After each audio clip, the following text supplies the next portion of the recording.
my name's Keely and I am going to show you my jelly printing that I'm going to use to take part in this challenge, July postcard play. So thanks Kerry the crafter. I'm going to give it my best shot. I'm really late starting. I didn't have any equipment to do this really, so I literally had to go on Amazon, order my jelly plate, get some brayers. I used to own all this stuff a long time ago because I was a teacher, but I left it at one of my schools. Anyway, I wanted to show you the jelly printing that I've been doing. So here we go.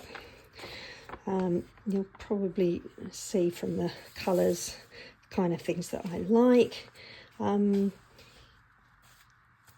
Lots of sort of greens and blues. Love a little bit of texture, and I don't know whether the light's catching all those gold patterns that are on there. One of the first things I tried when I started jelly printing the other day, when everything arrived, was using the leaves from my garden. So you can see really delicate sort of skeletal leaf shapes. I tried printing on tissue as well, and it was quite creased, but on top of the blue I put this kind of grungy gold, and it's just stunning. I love it. Can't wait to use that. I did a little bit of rollering with the edge of a bottle there, and I found some stampers that were mine when I was a little girl that my parents bought me. I haven't used them for decades, literally, so it was nice to use those. You might spot the bubble wrap patterns here. Lots of kind of patinary patterns, patinary effects rather on here. If you're wondering about this circular sliding pattern, I actually used a lid and I pressed it down and then slid it through the acrylic paint, which is what I'm using to make these. Yeah, I love the mossy gold colours, one of my favourite colours.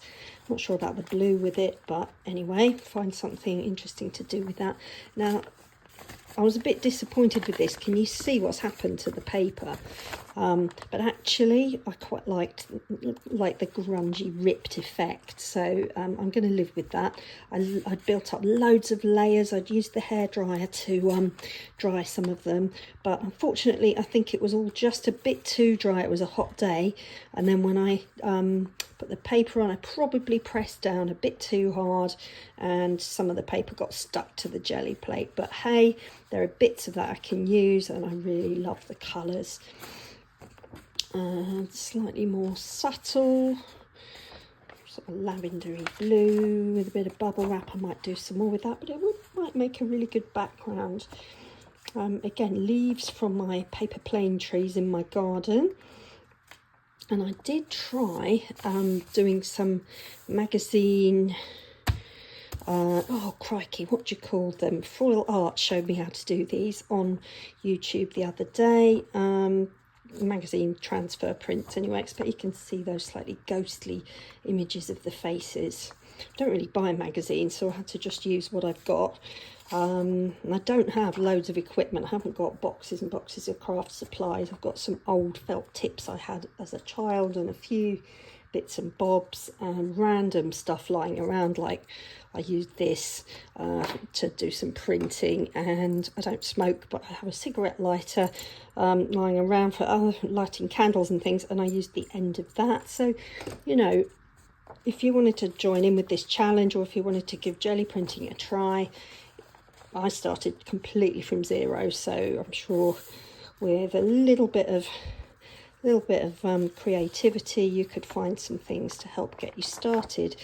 Probably the most expensive thing I bought was the jelly plate. I've already probably not stored it correctly, so I'll be cross with myself if it's got a bit of indentation. But anyway, you learn these things the hard way. So I did buy some stamps as well to imprint into the paint there. I haven't mentioned yet that actually I'm a creator of a series of cut and collage books, and I would love to use my jelly prints to be the background to using some of my cut and collage. So there's just so many different colours going on here. I have no idea how I'm going to use all of these, and maybe some of the patterns are a bit strong as well for me to be able to use my collage books. Now, I'll be honest, I think this is my favourite. I don't know how well it's going to show up. It's like a duck egg blue and mossy colours. It's got this mottled effect. There's a few bits of green. I've published 3 steampunk ephemera books. One's a backgrounds book and the other 2 are general steampunk, and then there's a cats and dogs steampunk book. I'm really thinking those would go very, very well with that. As a background. Probably looks better in real life than it does on the camera. Wow! I wasn't sure what was going to happen here. I sort of wanted to blend the colours a bit like a sunset. Reason being, I did some printmaking when I was at teacher training college decades ago. One of the reasons I wanted to do the course was because there was a print studio for those of us who specialised in art and design. So I learnt a technique where it involved using a brayer, or I used to call it a roller, and a glass plate, not a jelly plate, and we blended the colours in a sort of 1970s-y rainbow. Well, it wasn't the 70s, it was the 80s, but a rainbow effect. And then we used cardboard and printed it on and peeled it off, and then used the cardboard to print onto the piece of art that we were making, and it was amazing. So I was trying to go for that sort of effect, but I was so pleased with those colours, and I couldn't resist a bit of bubble wrap going on there as well. I was thinking this would be fantastic for the steampunk as well. So some browns and metallics. That was actually a bit of Amazon packaging paper that I'd cleaned my roller on, but I thought I'd carry on building up the colours on there. I'm not sure what I'm going to do with this one. It could be another steampunky one, or maybe some sort of garden-based floral and butterfly kind of, perhaps even something with water lilies. I've got a little project going on at the moment. That's definitely shouting steampunk to me. And this is using the children's stampers that I had as a child again. Love that. Goodness only knows what I'm going to do with it. Gorgeous kind of pinks and reds coming through with the gold there. A bit more grungy metallic, and beautiful sort of mango-y colours on that one. I did some painting on here as well, just to try and get some texture and different shapes, and just to add to the base background, and that's come up quite nicely. This one was really about cleaning the roller and just using up what paint was left on the jelly plate, but it worked really, really well. And there's some beautiful pearlized greeny turquoises in there, which is one of my favourite colours. And finally, check this one out. Really lovely iridescent colours and printmaking. Using the printing blocks as well with gold, so I can't wait to use that. I think it's going to be fantastic. I'm going to have to look through my cut and collage books and find some images that are going to go well with these. Anyway, I'm going to leave it there for now.